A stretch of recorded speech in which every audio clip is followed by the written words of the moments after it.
Many binational couples have been enduring miles and months of being hard, and the Philippine government has no timeline nor any roadmap for reopening for foreign tourists. Almost every day I get a message from foreigners asking me, Jennifer, how can I enter the Philippines? I have a Filipina in the Philippines. I want to marry her.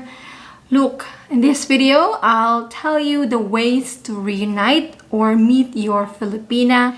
So for now, there are no specific visas that you can apply if you are a foreign fiancé.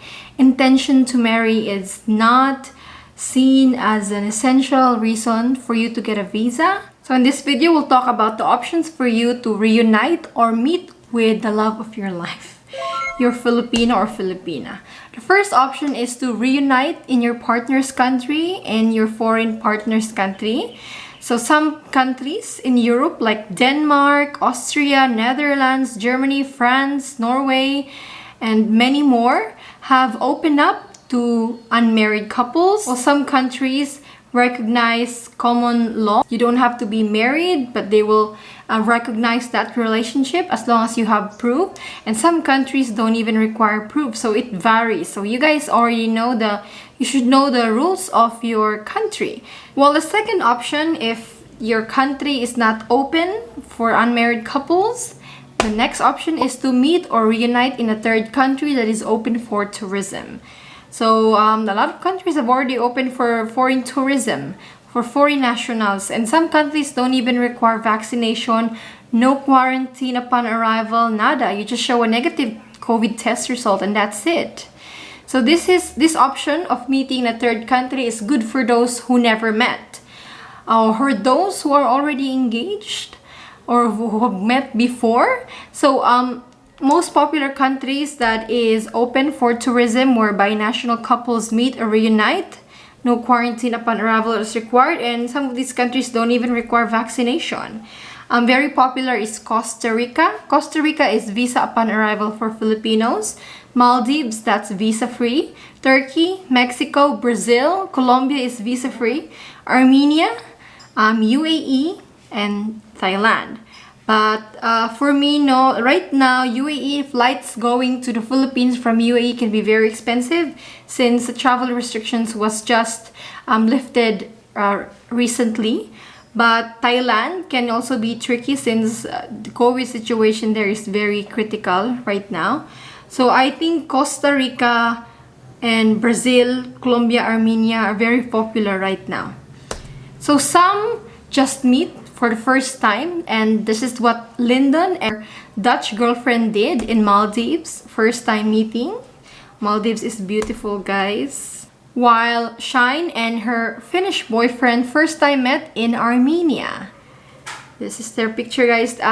They even made a vlog about the travel requirements and their experience there. I put the link in the description box. Yeah, so they chose Armenia because the cost of living now is cheaper compared to Maldives and Dubai. According to Shine in her vlog, you guys can watch that if you're interested to travel to Armenia. While others don't just meet or have a short vacation in a third country, they get married in a third country. And that's what American and Filipino couple Salvador and Sal did in Costa Rica. They got married. There you go. Yeah, Filipinos can get married in a third country overseas, and it's legal and recognized here in the Philippines. You just make sure that marriage will be recognized by that country as well. So for example, Maldives, you cannot get married in Maldives if you're a foreign tourist. Salvador and Sal got married in Costa Rica and then traveled together to the Philippines. His husband was able to avail the Balikbayan program. So if you are a spouse of a Filipina from a visa-free country like the US, you don't need a visa as long as you travel with your Filipina spouse. You just bring with your marriage certificate. But as you finish your marriage in a third country, it's best that you report your marriage to the Philippine embassy in that country so that you have a report of marriage document. Basically, when Filipinos get married abroad, they should register their marriage in the Philippine embassy so that we have a record that, hey, this person is already married, diba? If you're interested in getting married in Costa Rica, there was a post in a group, Love is Not Tourism, that it was very detailed about the requirements and the experience. I'll put the link in the description box. So common places where binational couples get married are Dubai. You can also get married in Dubai, guys. Costa Rica, Mexico. Mexico would be a good option for Americans since it's very close. But whether you're meeting in a third country or just having a short vacation or getting married, there's a thing called offloading. Leaving the Philippines is not easy as just buying a ticket and turning up at the airport. No.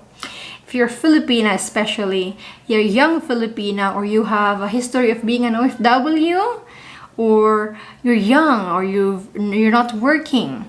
Even if you're working, it doesn't really matter. To the eyes of the immigration officers, they will grill you. Yes, there's a thing called offloading. Filipinos know about this, but for foreigners, offloading is an event in which you're prevented from flying. Basically, you have your boarding pass, you go through immigration, and you're being told, sorry, you cannot fly. Yeah. This happens when you don't satisfy the requirements of the immigration. Let's say you lack requirements for your trip, or you have fake documents, or you don't satisfy the interview, or I would say the interrogation of the immigration officers. They will offload you. And they don't care how much this trip has costed you. They don't care if it's your birthday. I know one person, one Filipina who was meant to meet her fiance. I think it was in Dubai. It was her birthday and she was offloaded. Her partner was already in Dubai. Horrible. So guys, if let's say, especially for my Filipinas there out there who don't have any travel history, please prepare for this trip. It's better to be over prepared po. That's the best. But if you're a frequent flyer, it should be smooth. Yeah. If marami na yung history for travel abroad, for tourism, yeah, it should be fine. Yun lang naman sa mga wala masyadong travel history, talaga sila mainit.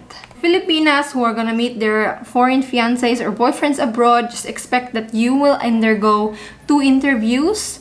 First is just you present the requirements, and second, they be asking you questions. Why are you traveling? Who are you traveling with? What's the purpose of your travel? How can you secure your safety abroad? Yeah. And sometimes they go through your phone, your personal chats. Yes, isn't it an invasion of privacy? No, for them it's I'm just doing my job, mom. So let me share this. One Filipina got offloaded on the way to Dubai. Why? She had a complete requirements. Why was she offloaded? The immigration officer went through her phone, her messages on her Facebook, and then opened the conversation between her and her mom, and found there that at some point her mom just joked, "Oy, just stay in Dubai and work." It was a joke, and yeah, that was it. She was offloaded because of that message. Yeah, I know it's crazy, but that has happened. I don't mean to scare you guys, but my Filipinas, you already know about that. So if you're traveling, if you're not a frequent flyer, guys, just be prepared, over prepared. Get a CFO. You can this is counseling. You can apply online, guys. And then you can also get an affidavit of support and invitation. Your foreign boyfriend or fiance should do that. There is a template for that I found in a group. I'll put it in the description box as well. And then you will also need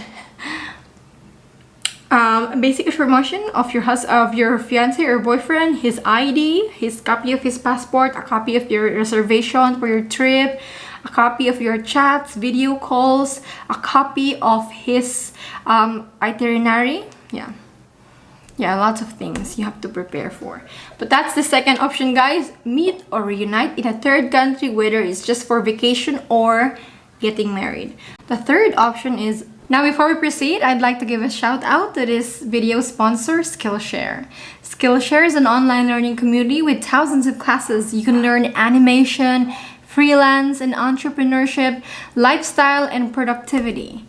Skillshare is for anyone, whether you're honing your skills for a sideline job or just for a hobby. Now, I know being apart is difficult. I was once on LDR relationship. Well, planning for your trip together can be nerve-wracking. How about taking a meditation class together for a breather? Consider Modern Meditation by Justin Michael Williams. Or how about taking great photos with your phone? Whether you're meeting in a third country or waiting for the Philippines to reopen, sharing photos of your life, of your daily life together is also a great way to know each other more. There is a class called iPhone Travel Photography by Alexander Khan. The great thing is that I partnered with Skillshare to give the first 1,000 of you a month free trial of premium membership when you sign up through the link in the description box. So what are you guys waiting for? 1 month is a lot of time to learn, and it's free for 1 month. So it's a win-win. The third option is online wedding. I think you guys are already familiar with this. But yeah, online wedding, or it's better to call it Utah wedding.